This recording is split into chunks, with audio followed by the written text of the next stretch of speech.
Então, boa tarde a todos. Dando continuidade aí à nossa disciplina, né? Estamos na aula 6. Hoje a gente vai ver, então, a análise de robustez de redes geodésicas e depois a estimação de covariâncias, né, ou variâncias e covariâncias, né, do modelo estocástico pelo MMQ, pelo método dos mínimos quadrados. Então, dois assuntos diferentes, né? Um a gente trata agora, o outro ali após o intervalo. Bom, sobre a análise de robustez, né? Então, o que é a análise de robustez, né? É um método aí que nos permite investigar, né, qual é o potencial de deformação, tá, de uma rede geodésica causado, né, induzido por possíveis erros não detectados nas observações. Né? Então, a análise de robustez ela vai se utilizar da confiabilidade externa, né, que a gente viu aula passada. Então, relembrando o que é a confiabilidade externa, né, de uma observação, ela vai nos dar os possíveis deslocamentos, né, as possíveis diferenças, né, de coordenadas, né, uma possível tendência, né, um possível bias ali em cada coordenada, né, em cada posição de cada ponto, causado por um erro não detectado, né, naquela observação. Então, caso a gente aplique um teste estatístico e aquele teste aponte, né, que não há erro, o erro grosseiro, né, naquela medição. Então, isso é a confiabilidade externa, né, em uma dada observação. Então, a gente pode pensar que essa confiabilidade externa, para cada observação, né, ela vai gerar, né, vai induzir ali um campo virtual de deslocamentos nos pontos, né, porque cada ponto vai ter um deslocamento diferente, né, tanto em magnitude quanto em direção. Né, vai responder de uma forma diferente, né, a um possível erro não detectável, né, naquela medição. Então, a confiabilidade externa, né, a gente, relembrando rapidamente, né, primeiro, a gente vai ter que definir aqui os níveis de probabilidade do nosso teste, né, que em geral vai ser o data snooping, né, então a gente vai testar uma observação por vez. Então, por exemplo, para um nível de significância de 0,1%, né, uma probabilidade de falsos positivos, né, de 0,1%, e uma probabilidade de falsos negativos de 20%, a gente vai ter esse parâmetro de não centralidade do modelo, né, que é a separação entre a nossa hipótese nula e a nossa hipótese de teste.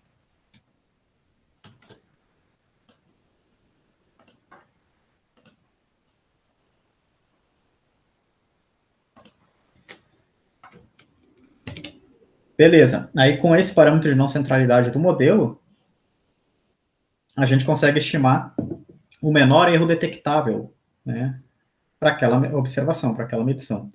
Dependendo aí do nosso parâmetro de não centralidade, da matriz peso ali e da matriz R do ajustamento, né? E o vetorzinho ali canônico unitário daquela medição. Beleza. Aí, esse MDB, né, então esse o menor erro detectável naquela medição, se a gente jogar ele no nosso estimador por mínimos quadrados, né, naquela nossa solução geral do ajustamento pelo modelo paramétrico, aí nós vamos ter o vetor confiabilidade externa, né, ou seja, o quanto que aquele erro não detectável, né, naquela medição vai afetar cada parâmetro do ajustamento. Em geral, cada coordenada, né, de cada ponto da rede geodésica, tá? Então, a gente pode pensar dessa seguinte forma, né? Então, esse MDB, né, essa confiabilidade interna, né, o menor erro detectável dessa medição, produz um campo virtual de deslocamento na rede, né, onde aqui a gente teria, por exemplo, né, cada setinha aqui seria a posição, né, seria o deslocamento causado em cada ponto. Né? Aqui, claro, aqui é um caso simulado, né? Mas vamos supor aqui que cada setinha corresponde a um ponto numa rede, né? E aí a direção e a magnitude dela está apontando a direção da confiabilidade externa, né, daquele ponto, né? Então, é como se a gente tivesse isso, né, um campo virtual de deslocamentos, né? Então, aqui, por exemplo, né, ele vai seguindo sempre a direção da setinha, né? Então, aqui, por exemplo, aqui seria esse o padrão de deformação, né? Esse seria o campo de deslocamentos nessa região da rede. E assim por diante, né? Bom, qual que é o problema da confiabilidade externa? Né? Então, por que a gente está vendo a análise de robustez? Porque, ao contrário do MDB, da confiabilidade interna, do menor erro detectável, né, a confiabilidade externa, né, ou seja, o quanto que esse erro afeta cada parâmetro, depende do datum. Né? Então, depende das injunções mínimas do ajustamento. Né? Por exemplo, quem é o ponto de controle aqui? Né? Então, se a gente mudar a posição do ponto de controle, a gente muda os valores de confiabilidade externa, especialmente no ponto que virou controle, né? Se ele é um ponto de controle, a confiabilidade externa nele vai ser zero, por exemplo, né? Se ele não é ponto de controle, ele vai ter uma confiabilidade externa diferente de zero. Então, enfim, mexeu nas injunções, né? Mexeu no datum, né? Mexeu, por exemplo, quem é o ponto de controle fixo da rede, mexeu na confiabilidade externa, tá? Então, ela depende do datum. E aí, qual que é o caso ideal, né? Se a gente quer investigar o potencial de deformação da rede, né? O ideal é que essa deformação, né, esse potencial de deformação que a gente vai obter, seja dependente somente da qualidade das medições, né, então qual que é a precisão de cada medição, e da geometria, tá, da configuração interna aqui da rede, e não de quem é o ponto de controle, né, e não de fatores externos como o datum, né, quem é fixo, quem não é, enfim, isso aí são fatores externos à rede, tá. Então, se a gente tiver medidas que não dependem do datum, né, não interessa quem é o ponto de controle, ou até mesmo se a rede está em Sirgas, ou se ela está em outro referencial qualquer, enfim, né, então ela não depende desse tipo de fator externo, tá? Bom, aí a análise de robustez, ela surge, né, nesse trabalho do Vanisek, né, e outros autores, aonde eles vão combinar a análise de tensões, tá, que a gente vai ver, né, na sequência, que dá uma descrição geométrica, né, da rede ali, do potencial de deformação da rede, com a confiabilidade, né, com a teoria de confiabilidade convencional do Barda, que dá uma abordagem estatística, né, então a gente combina descrição geométrica com uma abordagem estatística. Só que a vantagem é que os resultados vão ser independentes do datum, né, então a gente vai usar medidas de confiabilidade externa, que dependem do datum, mas os nossos resultados, via análise de robustez, serão independentes do datum. Então, essa questão vai ser resolvida ali, né, por meio da análise de robustez. Bom, e por que eles escolheram o termo robustez? Né? Porque justamente, né, se a gente for lembrar dos estimadores robustos, né, então quando a gente fala em robustez da rede, a gente está falando de qual é a capacidade da rede em resistir, né, a erros não detectados nas observações. Então, quanto mais robusta é a rede, mais insensível ela é, né, a erros não detectados nas observações, né? Então, menos a posição dos seus pontos são afetados, né? Quanto menos robusta for a rede, aí é o contrário, né? Aí erros não detectados vão causar ali um grande potencial de deformação nos pontos da rede. Bom, aí como é que funciona a análise de robustez? A gente vai considerar o caso mais simples, né? Que é um modelo linear de deformação. Então, a gente pode pensar o seguinte, ó. Se a gente tem um ponto PI numa rede horizontal, tá? Então aqui a gente vai ver o exemplo com uma rede 2D, né? Mas claro, dá para trabalhar com uma rede 1D ou com uma rede 3D também. Mas a gente pode expressar então para esse ponto PI, né? Esse campo virtual de deslocamentos, né? Então a gente pega a diferença da confiabilidade externa de um ponto J com um ponto I na coordenada X e expressa aqui como um gradiente, né? Então, vai ter a variação dela no eixo x, vezes a diferença x, né, das coordenadas dos pontos, mais o gradiente dela ali, né, ao longo do eixo y, vezes uma diferença de coordenada y, né, entre o ponto que eu estou considerando esse ponto j. E idem, né, para a coordenada y, né, pego as diferenças de confiabilidade externa na coordenada y e expresso como um gradiente em função das duas coordenadas também, tá? Esse é o modelinho mais simples que a gente pode ter, né? Que nada mais é do que, por exemplo, né, se a gente fosse pensar ali no movimento retilíneo uniforme, né, só que aqui a gente está no caso 2D, né, mas no caso 1D a gente tem exatamente a mesma situação, né, ó. Então, o deslocamento, né, o ΔD de um objeto ali, é simplesmente a sua velocidade, que seria o seu gradiente, né, seria a sua taxa de variação, vezes a diferença de tempo, né, vezes o tempo que aquele objeto está se deslocando, né. Então, aqui o ΔT a gente poderia fazer analogia, né, com a diferença de coordenadas, né, o ΔD, o deslocamento, com a diferença de confiabilidades externas, e o gradiente, a velocidade, no caso aqui, né, então teria essas quatro componentes que a gente está no caso 2D, né, em x com x, x com y, y com x e y com y, tá? Ou analogamente aqui também, né, a velocidade vale, né, o ΔD sobre o ΔT, né. Então é o modelo mais simples que a gente pode ter aí. Bom, aí a questão é a seguinte, Beleza, eu tenho uma rede e eu tenho um ponto da rede, né? Quais são os pontos que eu vou considerar para montar essas minhas equações, né? Então, eu posso considerar, por exemplo, só os pontos que estão ligados por ao menos uma observação, né, com esse ponto. Ou eu posso considerar pontos que estão distantes, né, definir um raio aqui ao redor dele, né. Então, a uma certa distância. Então, por exemplo, eu posso pegar esse aqui também, que não tem uma observação direta, né, mas ele está próximo. Eu posso definir o tamanho desse raio, né. Enfim, posso considerar todos os pontos da rede, que eu vou ter um custo maior, e assim por diante, né. Mas, enfim, aqui, obviamente, tem critérios subjetivos, né, que a gente pode abordar. Mas vamos supor que, beleza, eu selecionei os pontos. Vamos supor, por exemplo, que eu estou pegando só os pontos que estão ligados por uma observação, tá? Então, esses 3 pontos nesse caso, né? Bom, aí para cada um deles a gente repete o sistema de equações, né? A gente pega a confiabilidade externa desse ponto em x e y e subtrai de cada um dos demais pontos, né? Então, a confiabilidade externa é em x, do primeiro ponto menos o ponto i, né? Vamos supor que esse aqui é o primeiro, né? Depois, a confiabilidade externa no eixo y, né? Depois, x e y para o ponto 2, x e y para o ponto 3, enfim, a gente vai formar esse vetor. Aqui a gente monta uma matriz, que vão ser simplesmente as coordenadas que vieram do ajustamento, ó, tanto para o ponto i quanto para cada um dos pontos ao redor ali, né? O x1, x2 e x3, enfim. E as nossas incógnitas, o que a gente não sabe, são os gradientes. Né? São esses quatro gradientes aqui de deformação ao redor do ponto, né? A taxa de deslocamento em x, né, a variação em x no eixo x, né, a variação em x mais causada por diferença de coordenadas no eixo y, né, depois o gradiente dy com x e o gradiente dy com y mesmo, né. Então isso aqui, pessoal, vai resultar num vetor, ΔU, né, que vai ter essas diferenças de confiabilidade externa, uma matriz B, que é a chamada matriz de tensão, né, que vai ter essas diferenças de coordenadas, tá, e no vetor E, que é o vetor aqui dos nossos gradientes que a gente está interessado, né, que são nossas incógnitas. Bom, cada ponto aqui está me dando duas equações, né, uma diferença em x e uma em y, cada ponto adjacente, né. Então, se eu tiver mais do que 2 pontos adjacentes, eu já tenho ajustamento, né. Se eu tiver 2 pontos adjacentes, eu tenho uma solução única e exata. 4 equações a 4 incógnitas. 3 ou mais pontos, eu já consigo ter um ajustamento.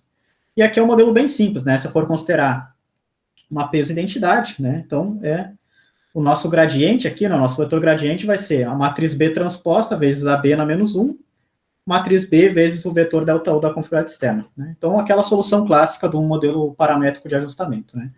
A matriz B, ela só vai conter as coordenadas ajustadas, né, dos pontos da rede, que eu já tenho, né? Eu já fiz o ajustamento.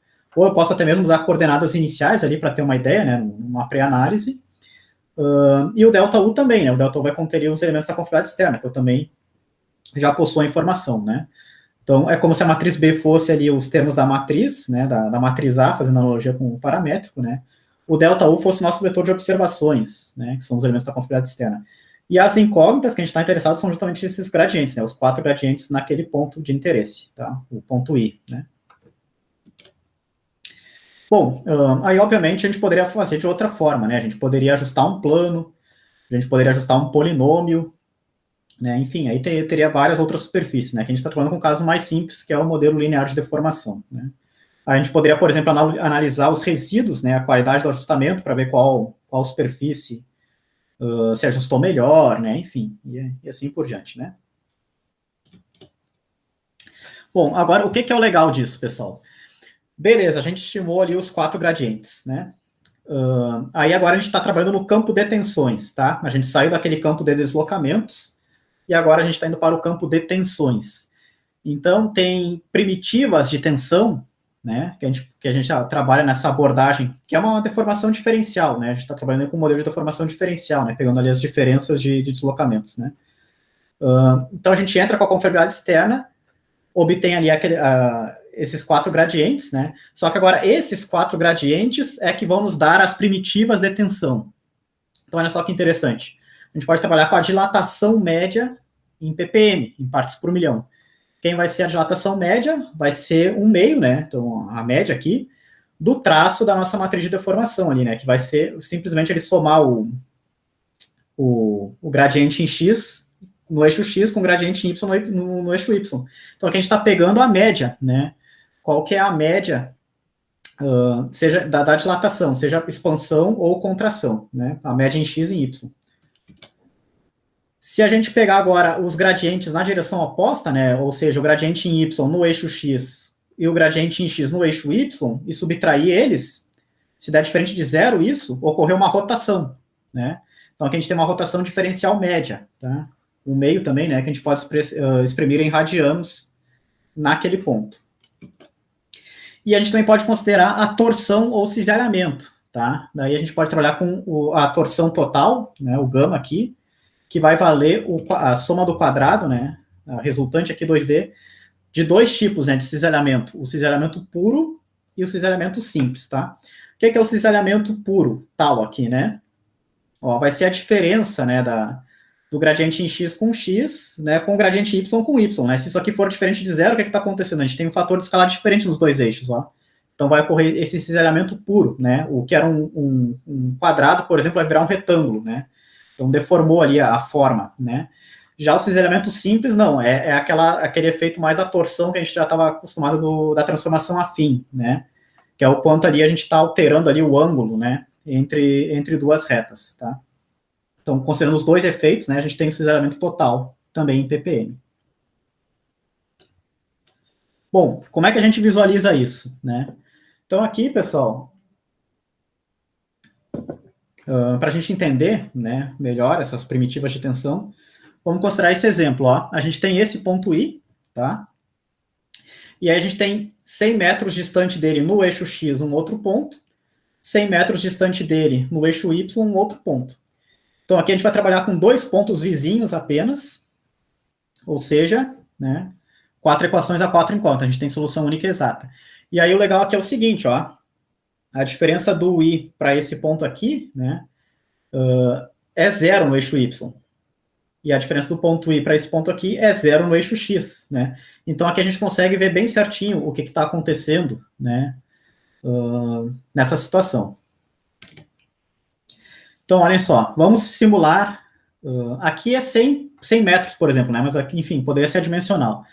Mas vamos trabalhar que aqui fosse 100 metros, e a gente só vai trabalhar com deslocamentos de 1 centímetro em cada ponto, tá?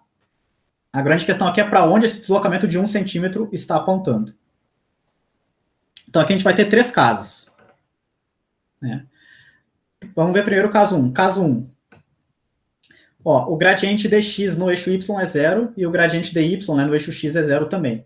A gente só tem gradiente do eixo x no próprio eixo x, né, e gradiente do eixo y no próprio eixo y. Eles são iguais e valem esse valor, tá? Então, nesse caso, se a gente for pegar aqui a nossa dilatação média, né, a média dos dois, que dá os próprios dois aqui, né, aqui transformando para ppm, a gente teria 141 ppm, ou seja,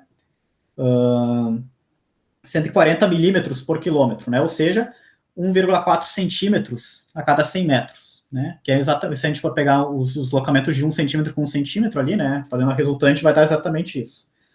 Não temos rotação nem torção. Por quê? Porque, ó, na rotação, a gente pega o y com x, né? Que é zero, menos o x com y, que é zero também. Então, a rotação aqui é zero. Cisalhamento. X com x menos x com y. São iguais em módulo, anularam, né? Não tem cisalhamento puro. E no simples a gente soma também, né? Soma 0 com 0, né? O y com x, o x com y não tem também. Então, nessa primeira situação, só tem escala, né? Só tem uma deformação em escala, né? Uma deformação de 140 ppm, né? Ou seja, aí 14 centímetros por quilômetro, né? Positiva, né? Se fosse negativa, seria uma contração, né? A rede está se contraindo, né? Diminuindo. Como esse valor é positivo, ela está se expandindo. Bom, pergunto para vocês, considerando esses 3 pontos, para onde estariam apontando os vetores, né, de deslocamento com 1 centímetro de magnitude em cada um desses pontos, para que a gente só tenha dilatação na rede, não tenha nem rotação e nem torção? Alguém tem uma ideia?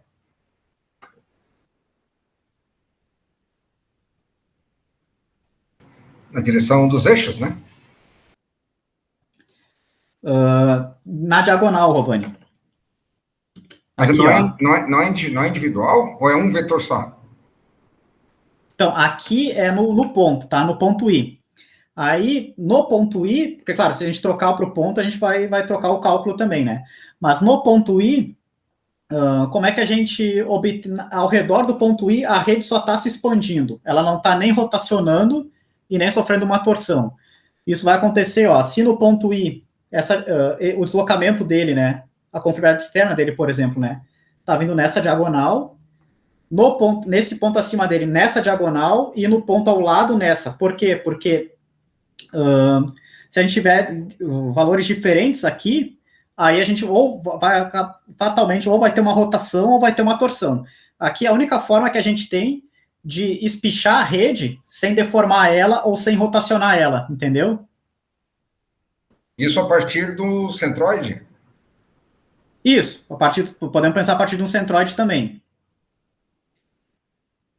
Então, se a gente tiver uma confiabilidade externa, né, um deslocamento nesse ponto de 1 centímetro para cá, nesse ponto 1 centímetro para cá e nesse ponto 1 centímetro para cá, a gente vai ter essa deformação, né, de 14 centímetros por quilômetro, né, ou 1,4 centímetros a cada 100 metros, que só vai me dar uma dilatação positiva nesse caso. Se essa setinha tivesse para cá e essa para cá, e o módulo seria igual, só que seria uma contração, a rede estaria encolhendo, né, ao redor daquele ponto. Beleza. E agora no caso 2, ó, no caso 2 a gente só tem rotação. Aí a rotação aqui, ó, pessoal, o valor dela é adimensional, né, vai vir radianos, mas eu já converti para segundos, porque fica mais fácil a gente entender, né. Então, nesse caso, é de 29 segundos, né, uma rotação aí de menos 29 segundos. Negativo é quando é no sentido horário. Tá, e positivo é quando no sentido anti-horário, por essa definição. Mas enfim, e agora aqui, ó, pensando em rotação, como é que a gente faz para a rede aqui ao redor do ponto I só rotacionar? Ela não pode nem aumentar nem diminuir, e ela também não pode torcer, né? Ela não pode se deformar. Para onde que estariam apontando aqui a direção dos eixos? Das deformações, né, dos deslocamentos.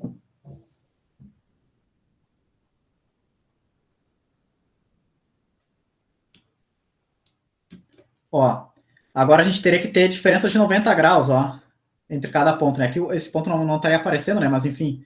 Então esse aqui para cá, daí 90 graus de diferença, aqui 90 graus de diferença, e depois esse aqui 90 graus de diferença. Então se a gente fizer isso, ó, um deslocamento de 1 centímetro desse ponto nessa direção, desse ponto nessa direção e desse ponto nessa direção, a rede vai rotacionar, tá? Ela só vai rotacionar, né? Ela não vai nem se expandir, né? Não vai nem dilatar ou contrair, enfim, e também não vai se deformar, tá?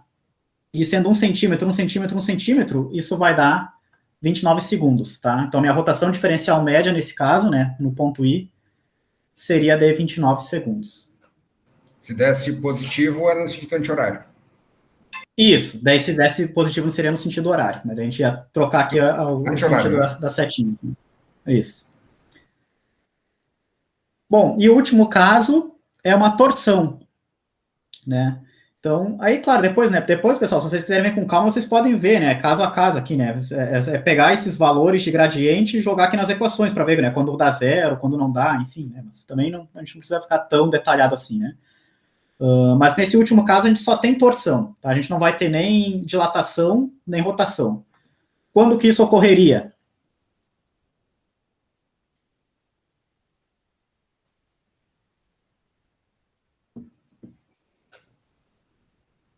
Ó, um outro exemplo aqui, ó, nessa situação, né? Então aqui aqui no caso a gente só teria o cisalhamento simples ainda, tá? A gente não teria o cisalhamento puro, né? Mas aqui, ó, esses dois pontos estão saindo nas suas diagonais para fora, né? Esse aqui, o outro que tivesse aqui, né, por exemplo, né, na diagonal para dentro. Então a gente estaria pegando o que era um quadrado, né, e transformando aqui num losango, né? Então a gente estaria aplicando um cisalhamento simples e não teria nem rotação e nem dilatação, tá? Teria apenas torção, né? No caso, apenas cisalhamento simples nesse ponto, tá? Ao redor desse ponto. Então, dessa forma, a gente consegue ver, né?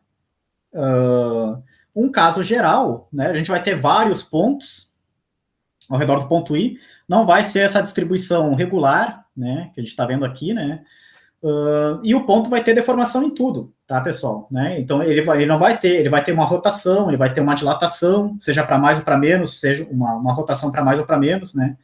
O cisalhamento, como é resultante, ele é sempre positivo, né? Mas, enfim, vai ter também ali um cisalhamento, né? Seja puro ou simples, seja os dois.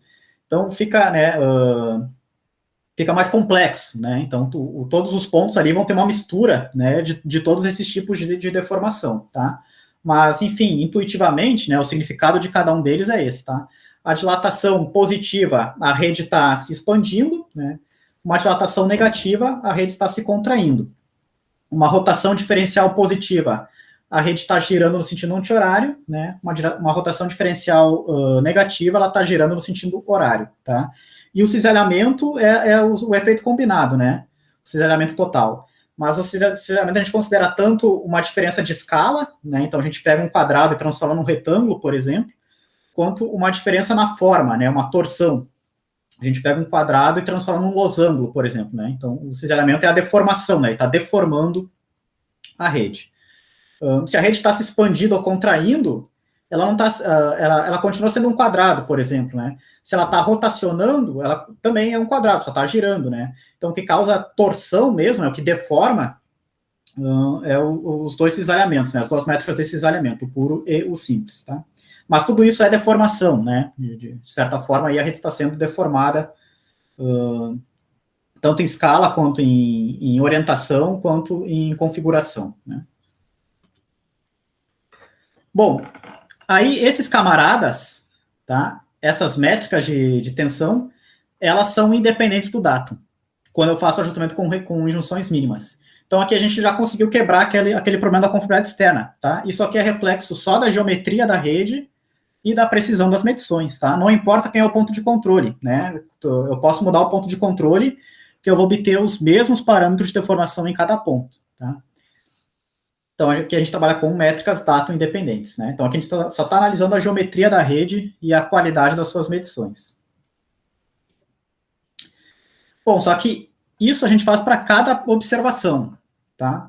Por quê? Porque cada observação vai ter um vetor de confiabilidade externa, né? E vai ter um campo de deslocamento associado, né? Então, para cada ponto da rede, na verdade, a gente vai ter N, né? Trio aqui, né? De parâmetros de deformação. Um para cada medição, né?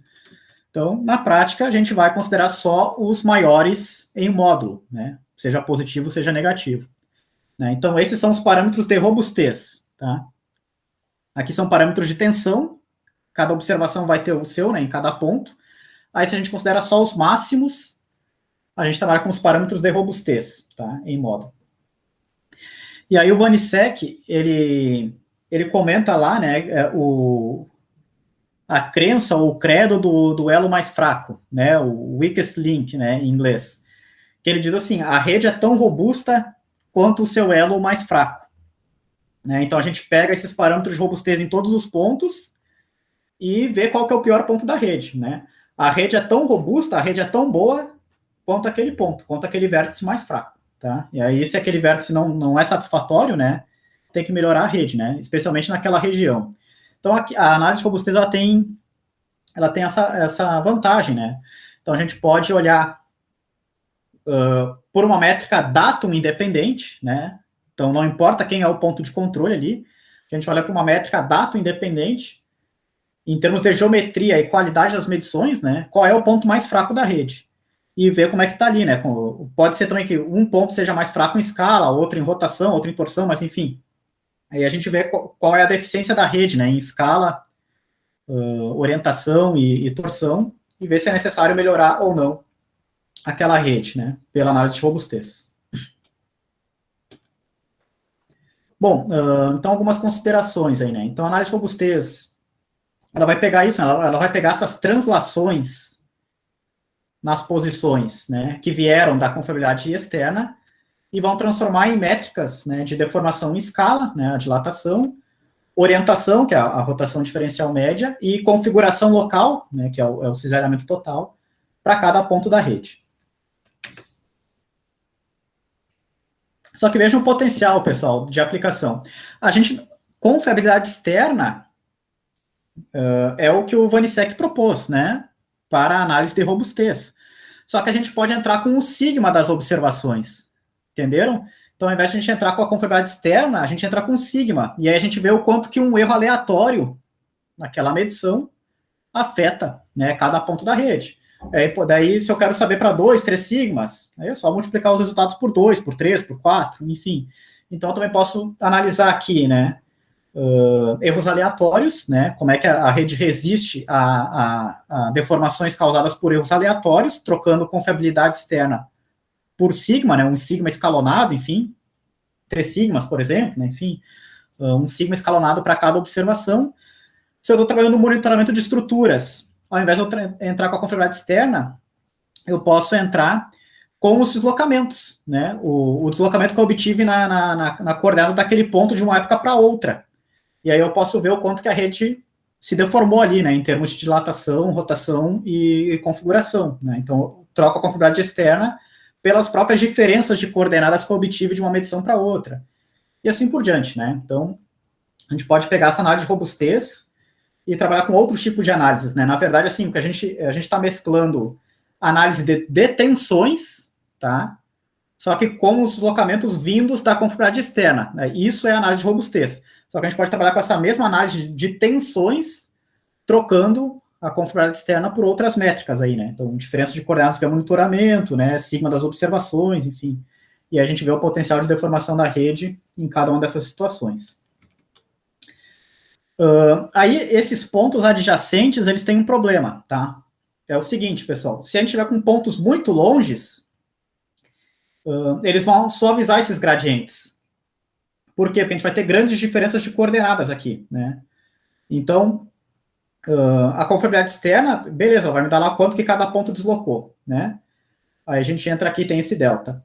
A gente quer os gradientes, né? Se a diferença de coordenada aqui é muito grande, né? Depois, quando eu pensar no ajustamento, que isso aqui vai virar uma matriz que vai ser invertida, né? Vai suavizar muito o resultado, né? Porque uma coisa é eu ter 1 centímetro de diferença aqui, né? No deslocamento em 100 metros. Outra coisa é eu ter esse 1 centímetro em 500 metros, né? Então, quanto maior a distância aqui do ponto, do ponto adjacente, né? Para o cálculo, ao ponto que eu estou considerando, mais suave fica o gradiente. Tá? Então, uma sugestão é a gente botar um peso na jogada, né? Então, a gente pode ponderar cada equação aqui, né? Pela distância, né? Pelo quadrado da distância do ponto ao ponto considerado, né? Aí, quanto menor a distância, maior o peso no ajustamento, né? Então, essa é uma sugestão aí para reduzir, né? Esse efeito de suavização do gradiente, vamos assim dizer, né? Para pontos mais longe, né? Porque, claro, também, né? Quanto mais pontos, melhor, né? Pensando em ajustamento, né? Então, o ponto longe, ele é um problema pela distância, mas ele também é interessante do ponto de vista de redundância, de ajustamento, né, de ter mais medições, né. Aí, no Vanisek original, né, nos trabalhos originais ali do pessoal ali do Canadá, né, são, na verdade, são 2 universidades, né, que trabalharam, Calgary e New Brunswick, né, eles ficam só nessa análise de tensões que a gente viu ali, tá. Aí depois o Berber, né, ele fez doutorado lá com o Vanisek. Aí ele propõe um deslocamento datum independente, né? Então a confiabilidade externa é um deslocamento datum dependente. Com ela a gente chega no campo de tensões. E aí a gente tem aquelas métricas datum independentes. Aí o Berber propõe voltar, né, do campo de tensões para o campo de deslocamentos, tá? Obtendo deslocamentos diferentes da confiabilidade externa, né, que são datum independentes, né? Então aqui, por exemplo, nessa figura, o ponto 1 é ponto de controle, tá? Ele é um ponto fixo. A confiabilidade externa dele é 0. Mas quando a gente faz esse retorno do campo de tensões, aí vocês vão ver todos os pontos aqui têm deslocamento, incluindo o ponto de controle, né? Porque são medidas aqui datum independentes. Então, no Berber, 2006, a tese de doutorado dele, tem essa proposta. Porque eu não vou entrar em detalhes, né? Depois vocês vão ter acesso ao material ali, enfim. Mas daí tem uma matemática ali que envolve, inclusive, aquilo que o Rovani comentou, né? De pegar o centroide da rede e tudo mais. Bom, aí o Vanisek, em 96, né, eles propõem o seguinte também, ó, não usar pontos que estejam mais do que 3 níveis de ligação, né, afastados do meu ponto considerado. Aqui nessa rede, por exemplo, ó, esse ponto aqui, ele está conectado com o 10 e com o 8, tá? Então aqui a gente tem um nível de ligação. Aí o 10 e o 8 estão conectados com 9, né? O 6 e o 7 estão conectados com o 8 também. Então, esses aqui estariam a 2 níveis de ligação do 11. Tá? E aí, o 5 e o 4 estão conectados, né? Ao 6 e ao 7. Então, o 5 e o 4 estariam a 3 níveis de ligação do 11. Os demais já estariam, né? A 4 ou 5 níveis de ligação. Então, eles concluem, né? Nesse trabalho, que não vale a pena ir além de 3 níveis de ligação, tá? Vai dar praticamente os mesmos resultados que se a gente usar todos os pontos da rede, além de ter um custo computacional maior, né? Então, essa aqui é uma outra proposta para eu selecionar os pontos adjacentes. Eu vou trabalhar até 3 níveis de ligação. Bom,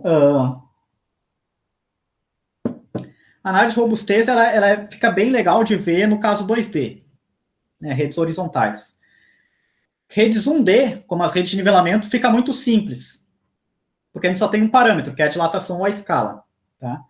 Já a rede 3D fica muito complicado, porque daí a gente tem 7 parâmetros, né? Uma escala, 3 rotações e 3 torções, né? Já começa a ficar difícil de visualizar isso no 3D, né?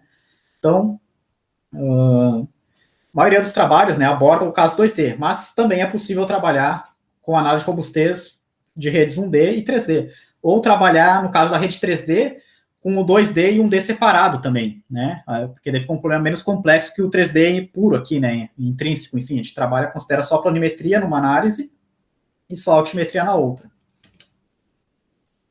E outra coisa é a seguinte, né? Geralmente, as nossas redes geodésicas, elas vão ter uma extensão horizontal muito maior do que uma extensão vertical, né? A distância horizontal é muito maior que a distância vertical, o desnível, a diferença de nível, né? Então, isso acaba refletindo na robustez, tá? A robustez 3D aqui, né, ela tem esse problema, ela geralmente vai estourar na altimetria, né?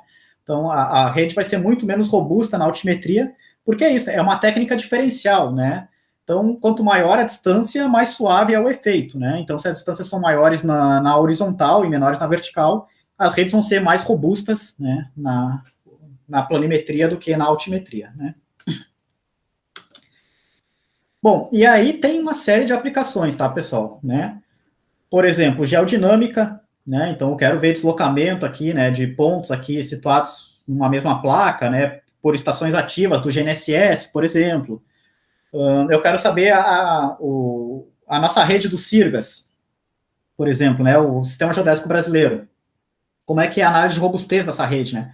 Então, o quão robusta é essa rede, né? O quanto que ela consegue resistir a erros não detectados, né? Tem até um artigo, né, do pessoal da Unesp lá, né, o Cavalieri e o Chaves, no Boletim, se eu não me engano, alguns anos atrás, que eles investigam ali a análise de robustez ali de algumas redes da Estação Ativa de São Paulo, né? Então tem uma série de aplicações aí também sobre a análise de robustez. Bom, aqui a gente vai ver bem rapidinho, só uma prova dessa questão de independência do datum, tá? Eu vou mostrar para a rede 1D, né, que é a mais simples. Então aqui, por exemplo, ó, pessoal, vamos considerar que a gente tem aquela rede 1D que a gente já está vendo em outras aulas, né, que é a mais simples possível, né? Um ponto de controle, 3 desníveis, né, mais 2 pontos aí a serem determinados, né? Vamos supor que os 3 desníveis têm a mesma precisão, 1 milímetro. E vamos considerar só a conformidade externa, desculpa, do primeiro desnível, tá? Do A para o B aqui. Bom, vamos simular que a altitude do A é 10, né? Do B é 20 e do Z é 30, né? Por exemplo, tá? Então, os desníveis são sempre assim, né? 10, 10 e menos 10 aqui, né? Não, menos 20. 10, 10 e menos 20. Bom, beleza. Aí, parâmetros de não centralidade do modelo, obviamente, né, vai depender da conformidade externa. Se depende da conformidade externa, depende dos níveis de probabilidade. Vamos trabalhar com o caso clássico ali, 0,1% falsos positivos, 20% falsos negativos.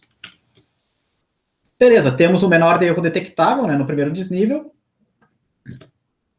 Jogando ele no nosso ajustamento, temos a conformidade externa. Então, quanto que esse menor erro detectável, né, no primeiro desnível afeta, né? Daí, no caso, a gente só tem 2 altitudes aqui, né? Só temos a B e a C. afeta cada uma das altitudes ajustadas. Bom, aí numa rede 1D, a gente só tem uma robustez, um parâmetro de robustez, né, que é a escala. Então as equações são bem simples, ó. Confiabilidade externa na coordenada altimétrica, né, do ponto adjacente menos do ponto que eu quero, vale o gradiente ali, né, que é a minha dilatação, vezes a diferença de coordenada, vezes a diferença de altitude entre esses dois pontos. Beleza. Uma incógnita, né? Então, com um ponto apenas a gente já consegue resolver, né? Mas nesse caso a gente tem 2 pontos adjacentes, né? Então, para cada ponto aqui a gente tem 2 pontos adjacentes. Então, a gente consegue ajustar ainda, né? Esses vetores. Aqui pessoal, tem um truquinho matemático, né? Ó, o ponto de controle, a gente entra com o delta Z dele como zero aqui, tá? A gente entra com a sua altitude, né? Beleza?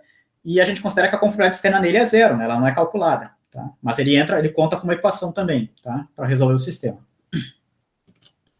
Beleza, agora então, aqui tá os resultados, tá? Ó. Então, o ponto A é fixo, né? O B e o C. Então, olha que interessante, né?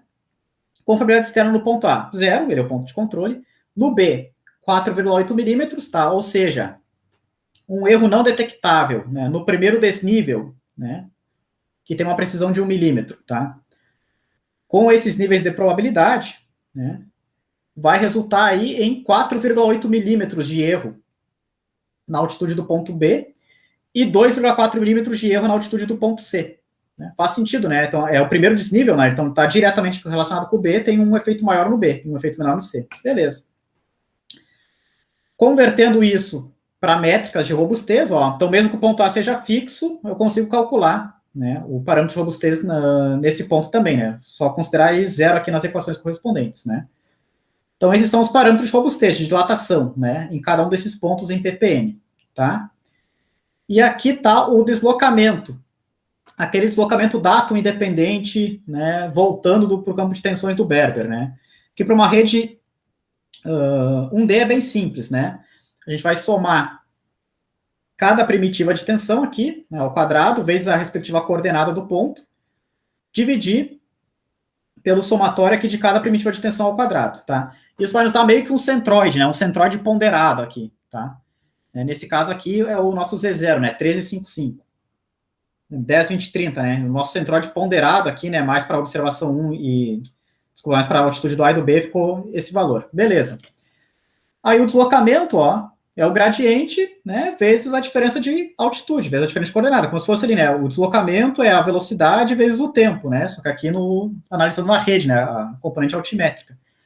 Então, beleza, dá esses valores. Agora fazer o seguinte, ó. Vamos trocar o ponto de controle. Agora o ponto de controle é o B. E o A, agora o B que está fixo, e o A agora que virou minha nova incógnita. As observações são as mesmas, né? As altitudes de referência aqui é a mesma, os níveis de probabilidade os mesmos, enfim, tudo igual. Em termos práticos, só vai mudar matrizado o ajustamento, ó. Que agora o B está fixo e o A não, né? Aí olha só que interessante. Confiabilidade externa. Aí agora no B é zero, no A vale o valor que valia no A, no B, desculpa, no caso anterior, só que com sinal trocado. Não tem problema, né? Em módulo é igual. E no C também, né? Permanece o mesmo valor com sinal trocado. Também faz sentido, né? Então, o C não tem nada a ver com a história aqui, né?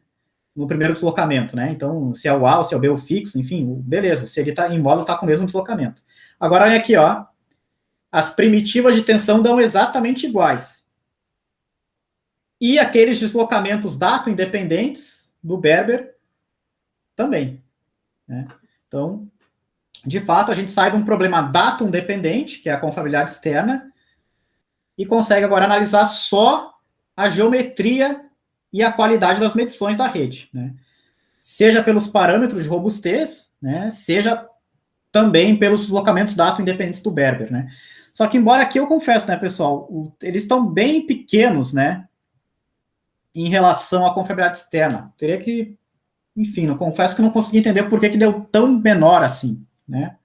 Mas, enfim, são datum independentes, né? Não depende de quem é o ponto de controle aqui no caso.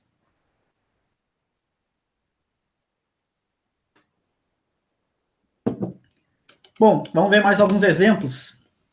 Então, aqui é um artigo nosso do boletim, tá? Onde a gente compara a análise de covariância com a análise de robustez, né? E aí, para a gente ver a mesma coisa que a gente já vem vendo em outras aulas, né? Confiabilidade é uma coisa, covariância é outra, né? Confiabilidade, erros não detectados. Covariância, propagação de erros aleatórios, né? Então, aqui é a mesma situação. A gente tem essa rede horizontal simulada, tá? Ela tem 12 distâncias e 6 ângulos, né? Esses indicados na figura. Então, ela tem aqui 18 medições ao todo, né? Menos 12 parâmetros, ó, que são as coordenadas x, y de cada um desses 6 pontos, né? B, C, D, E, F, G. Então, ao todo, ela tem 6 graus de liberdade. Uma redundância baixa, tá, pessoal? Se a gente for pegar ali a redundância média dela, né, ó, 6 graus de liberdade, né, dividido por 18 no total de medições, dá 0,33, né? Então, na média, 1/3 dos erros vai para o resíduo, 2/3, né, a maior parte vai nos parâmetros, né, para as coordenadas, né? Então, uma rede que não tem um controle muito bom assim. Mas beleza.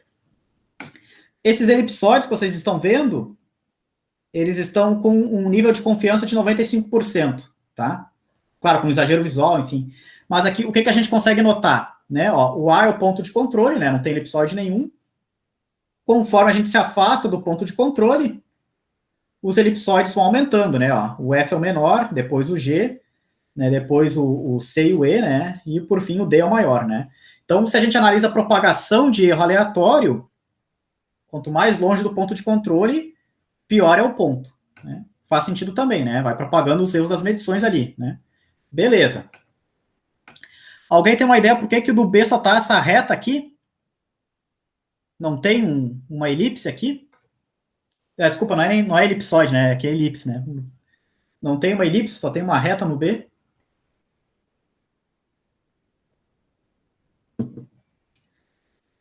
Aqui a gente fez o seguinte, ó, pessoal, injunções mínimas. Então a gente precisa de 3 injunções, né? A gente fixou as coordenadas do A, x e y, e o azimuth de A para B, tá?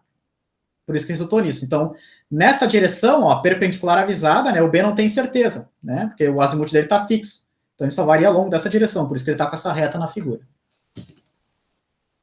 Bom, essas distâncias, elas valem ou 1.000 metros, tá? Que são essas maiores, né?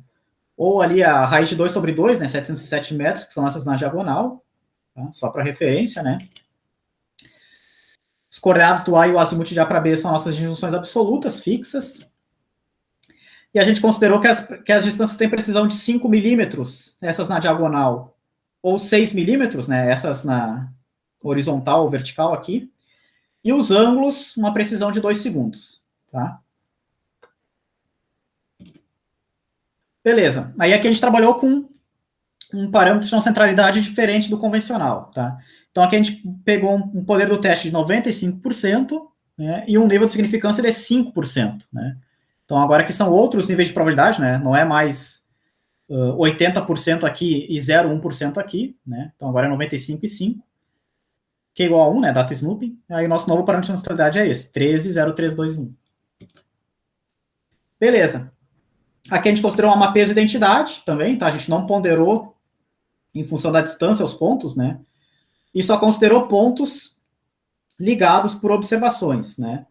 Então, por exemplo, aqui no ponto C, o ponto C a gente considera como ponto adjacente o B, o D, o G e o E, porque tem conexões com ele por observações, né?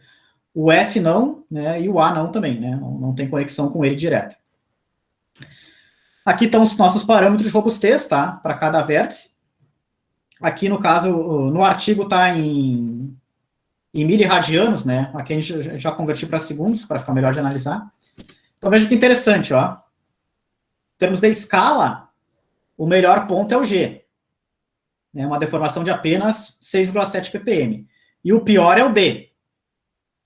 Beleza, até que faz sentido isso, né? O G está cheio de observações aqui na volta dele, né? O D é aquele que está mais afastado. Então, ok. Mas,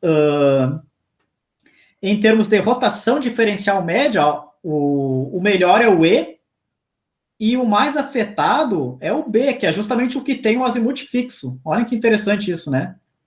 E o E não sei, talvez por ser o mais distante do E, né? Do B, desculpa, tá lá na outra ponta. Acabou sendo mais robusto em orientação. E em termos de configuração local também, ó, o G, ele tem 4 distâncias chegando nele, né? Tem 4 ângulos, mas ele não é o mais robusto em termos de configuração. Em termos de configuração, o mais robusto é o C, né? Então, o C é o que menos está, o que a rede menos distorce ao seu redor, né? E o D é o pior, né? O D é o mais suscetível à deformação também. Então, são resultados interessantes, né? Não são tão intuitivos assim. Então, o D, claro, o D só tem 2 distâncias e um ângulo, né? Então, ele acaba... Era esperado que ele fosse mais afetado mesmo, né? Mas o G, ele só é o mais robusto em escala, né? Ele não é nem em rotação, nem em configuração. O B é o menos robusto em orientação, né? Que é justamente o que tem o azimuth fixo ali. Então, se a gente for comparar as primitivas aqui, né, uma com a outra, né, a gente também pode ver o seguinte, né, como a gente tem 12 distâncias, é a nossa observação mais, né, o tipo de observação aqui, né, mais abundante, né, a gente vê que, de fato, ó, as deformações em escala são menores, né, 9 ppm, 10 ppm, né, configuração é maior ali, né, 17, 38, né, e orientação nem se fala, né, chega ali a 2 minutos, né, 123 segundos. Então, distâncias, né, tem essa relação com a dilatação. Azimuths, né, tem essa relação com a orientação. E ângulos, né, que no caso aqui são 6 ângulos, né, e ângulos tem essa relação também, né, com a torção ou com a configuração local, tá? Então, nesse caso, por exemplo, né, se fosse possível, talvez fixar mais um azimuth, né?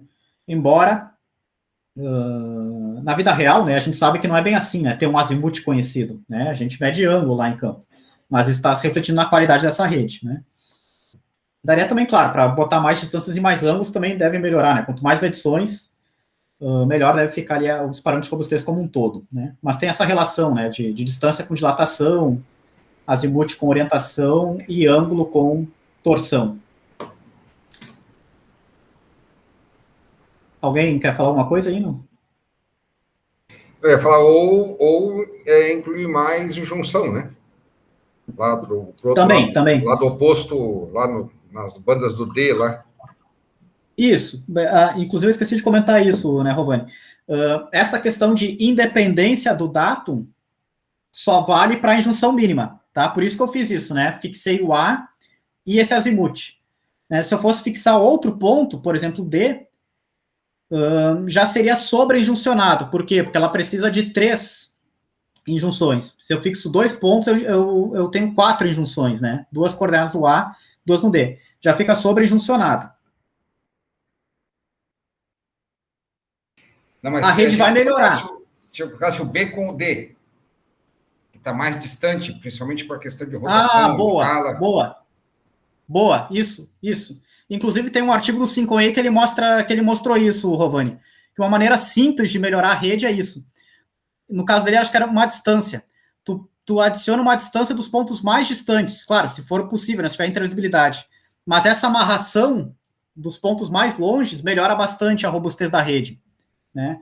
Então, assim, ó, se eu tiver mais pontos de controle, a minha rede vai ficar melhor, ela vai ficar mais robusta. Eu só vou perder aquela questão da independência do datum, né? Então, aí, claro, já não vai ser datum independente, porque já não é mais injunções mínimas, né? Então, obviamente, ali, quando eu tenho mais pontos de controle que o necessário, já fica um potencial de deformação ali que vai depender, né? Não fica datum independente, né? Embora a rede melhore. E se eu ligar pontos mais distantes, melhora também, né? É uma boa sugestão a tua também.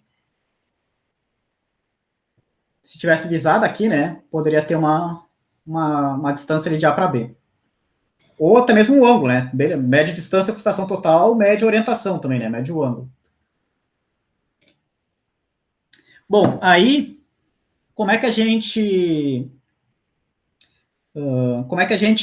faz uma hierarquia desses pontos, né? Porque, ó, pela covariância, a gente tem uma métrica, né? Pela robustez, a gente tem outra. Como é que a gente faz uma hierarquia deles, né? Daí, nesse artigo, em específico, né, a gente propôs somar os dois, tá? Então, aqui, ó, por que a gente trabalhou com esses níveis de probabilidade? Porque, ó, os 5% do alfa aqui é o mesmo 5% do nosso elipsóide de confiança, né? 95%, né? Então, aqui a gente está trabalhando com o mesmo nível de significância ou o mesmo nível de confiança, tanto para os elipsóides quanto para a minha confiabilidade externa, tá? Então, a gente propôs aqui o seguinte, ó, pega esses parâmetros de robustez e transforma em deslocamentos, né? Faz aquela volta para o campo de deslocamentos, né? Via o Berber, tá? Que é essa primeira linha aqui, tá? O B. Soma com o semi-eixo maior do elipsoide e beleza. E aí tu tem uma métrica que considera tanto a robustez quanto a covariância, né? A propagação de erros aleatórios. Então, ó, por exemplo, por robustez, o pior ponto é o ponto B, tá? Não é nem o D, ó. No ponto B, o deslocamento foi de 22 milímetros. E o melhor ponto é o G, 7 milímetros de deslocamento apenas. Por covariância, né, aí beleza, o melhor é o B, né, 22 milímetros, e o pior é o D, que é o mais longe, 77. Né? Então, o semi-eixo maior ali do D é 77. Né? Aí, somando os dois, os melhores ficam ó, o G e o B, né? O B é o melhor pela covariância e o G é o melhor pela robustez, né? Somando os dois, nesse caso, deu coincidência, né? Deu coincidência que ficou igual, mas enfim.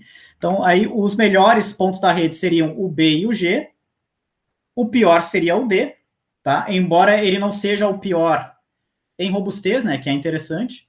E depois aqui a gente teria, né? O F melhor, depois o C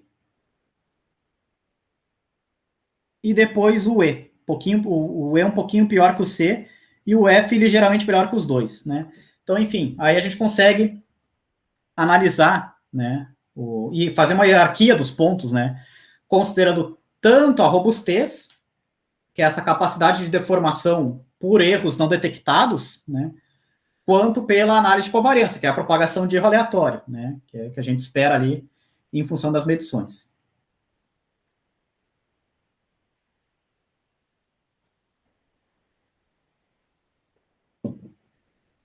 Bom, e só para encerrar essa primeira parte,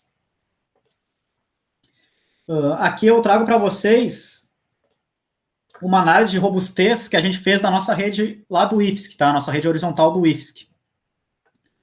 Né? Aí é que a gente tem um professor bem empolgado, né, com programação, né, que é o Matheus, o Rovani sabe bem. E aqui eu pedi para ele um pouquinho além, né? Então aqui eu pedi para ele fazer o seguinte: fazer a robustez da rede, mas não dessa forma convencional, de uma observação por erro com vez.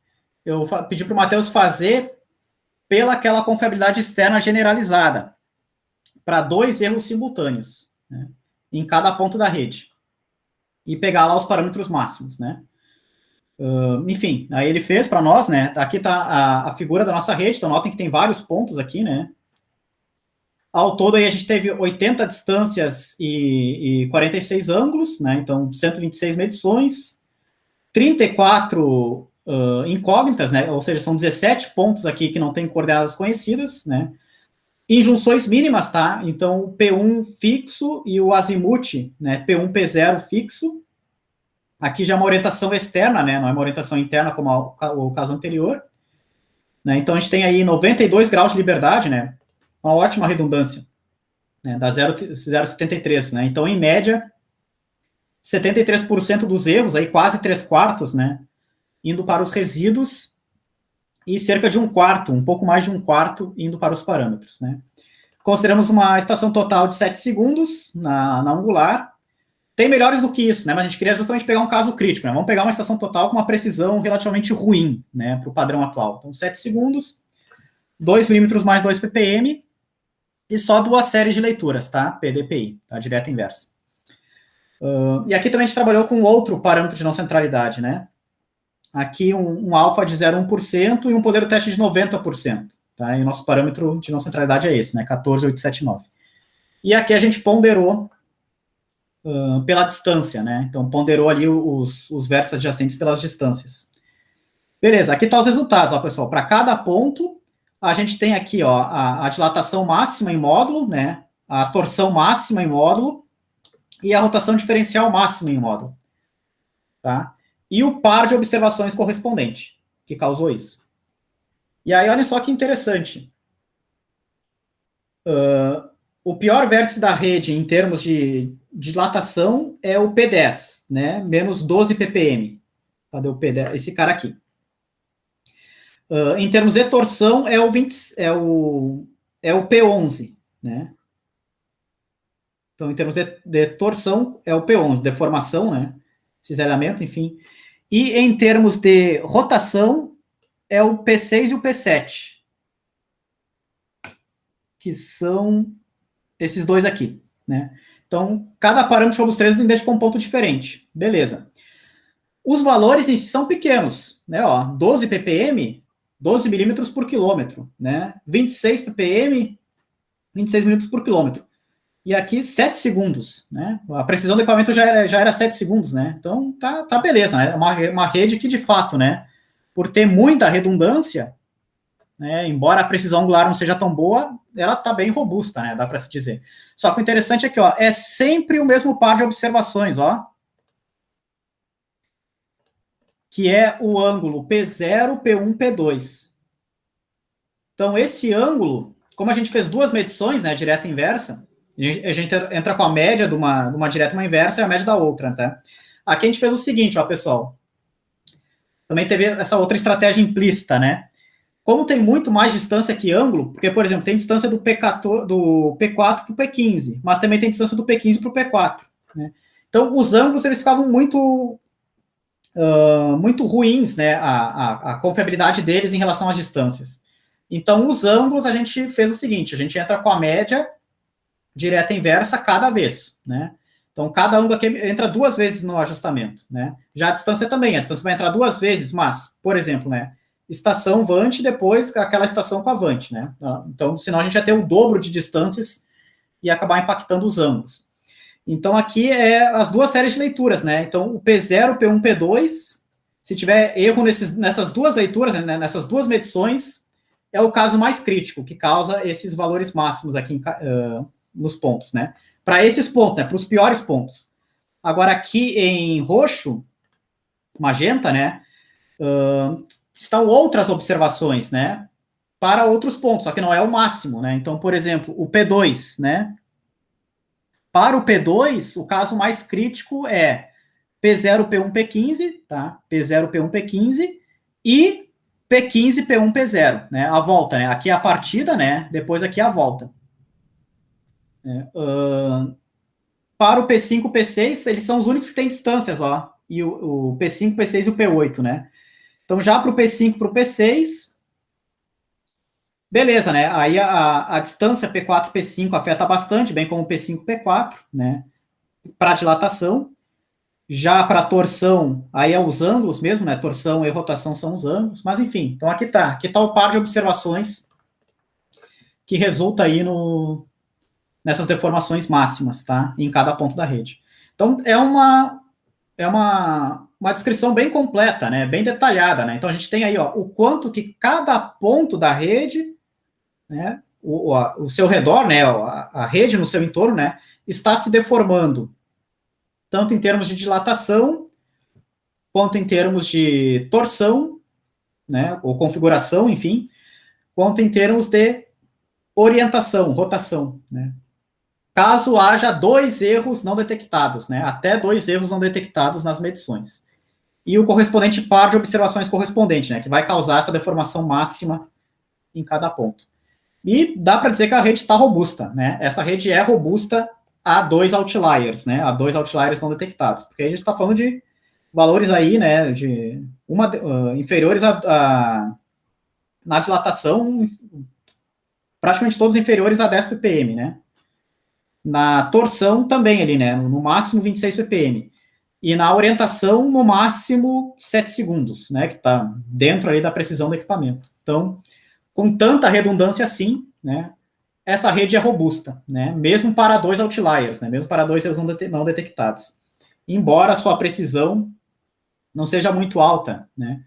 E aí, claro, como é que a gente poderia melhorar ela, caso ela não fosse robusta o suficiente? Mais pontos de controle, como o Rovani comentou. Então, por exemplo, o P8, né? O P8 é um cara muito longe, né? Ele é muito longe aqui, ó, da minha base conhecida, P0P1, né? Só que ele não tem condições de rastreio, né? Aqui é lá na Praça dos Bombeiros, né? Enfim, o P9 também, né? E também, além de a gente não querer trabalhar com aquela questão de mais injunções que o mínimo necessário. Mas vamos supor que o P8 estivesse estourando muito. Bom, transforma esse camarada num ponto de controle, por exemplo, né? Mais séries de leituras, né? Então aqui a gente trabalhou com 2, poderia trabalhar com mais. Trocar o equipamento, ou onde tem visibilidade, fazer mais visadas, né? Mais visadas, mais medições. Então, aonde for possível, eu faço uma visada cruzada aqui, né? Aí eu também melhoro a robustez, né? Então tem dessas várias formas, né? Mais medições, sejam distâncias, sejam ângulos, mais pontos de controle,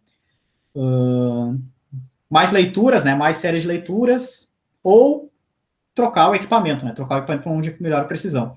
Aqui, por exemplo, provavelmente a gente poderia melhorar o angular, né?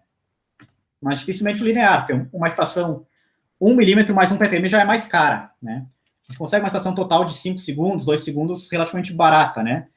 1 milímetro mais 1 ppm de precisão linear já é uma estação mais cara, né? Então a gente pode melhorar só os ângulos, né? Sem necessariamente melhorar as distâncias. Enfim. Oi, Evandro. É isso, né? Diga, Rovani. Fazendo essa análise pretérita às medições, só para, como o pessoal não conhece, essa rede é numa área absurdamente urbanizada, com edifícios aí pelo meio.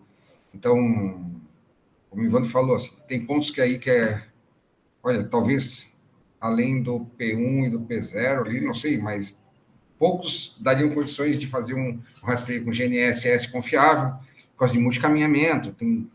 É bem complicado essa região aí, bem urbana mesmo, né?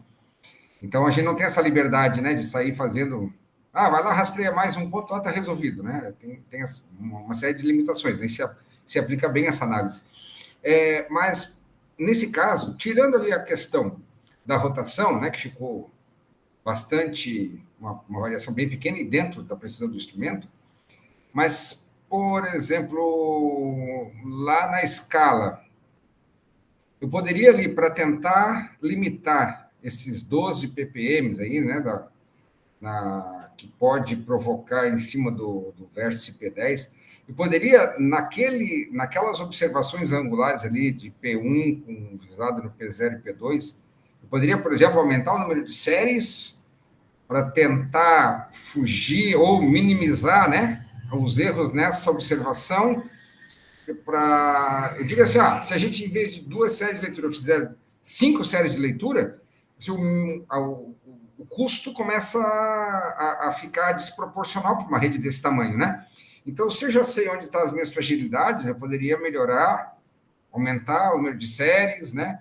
Não vou botar um equipamento melhor aqui, claro, né?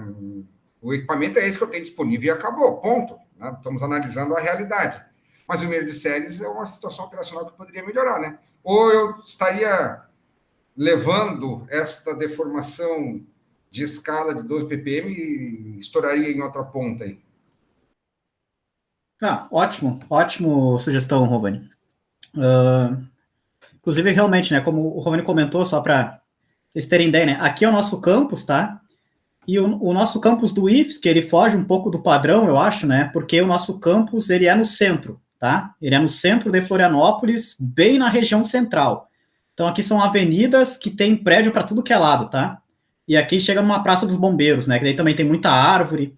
Então, aqui é muito urbanizado, tá? Aqui é prédio, e aqui é prédio também, né? E aqui são essas ruas, né, perpendiculares, aqui essas 2 avenidas, né? Aqui é o campus, aí aqui tem muro, daí tem prédio também, né? Tem árvore. Então, enfim, aqui é por estação total mesmo, né? E de fato, né, Rovani, foi uma boa sugestão a tua, eu não me atentei a isso. Ó. Como é o P0, P1, P2 o pior, em todos os casos, né? Então, ao invés de eu botar 3 séries de leituras para todas as medições, não, de repente a gente melhora, bota mais 2 séries de leituras só aqui e vê o que acontece, né? De repente é melhor realmente, né? É a sugestão mais barata possível aqui.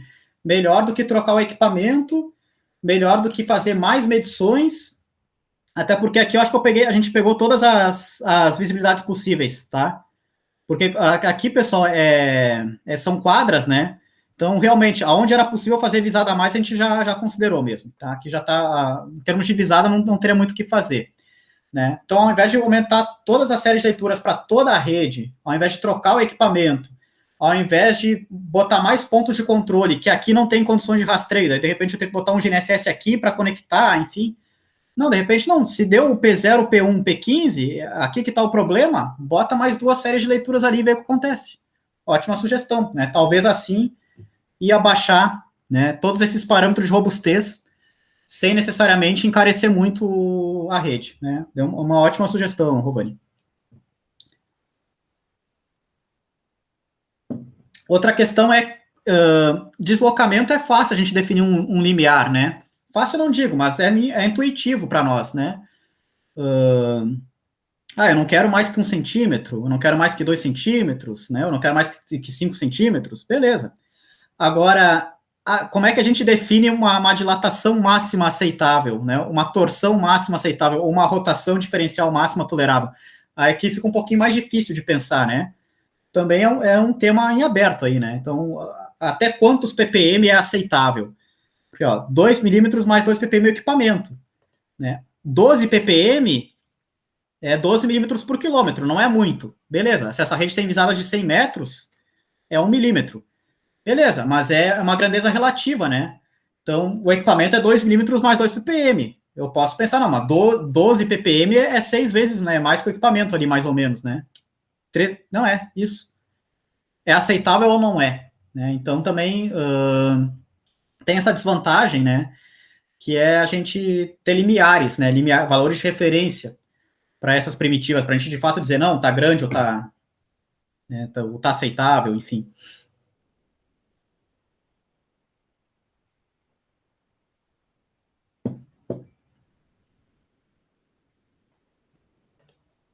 Bom, podemos fazer um intervalo.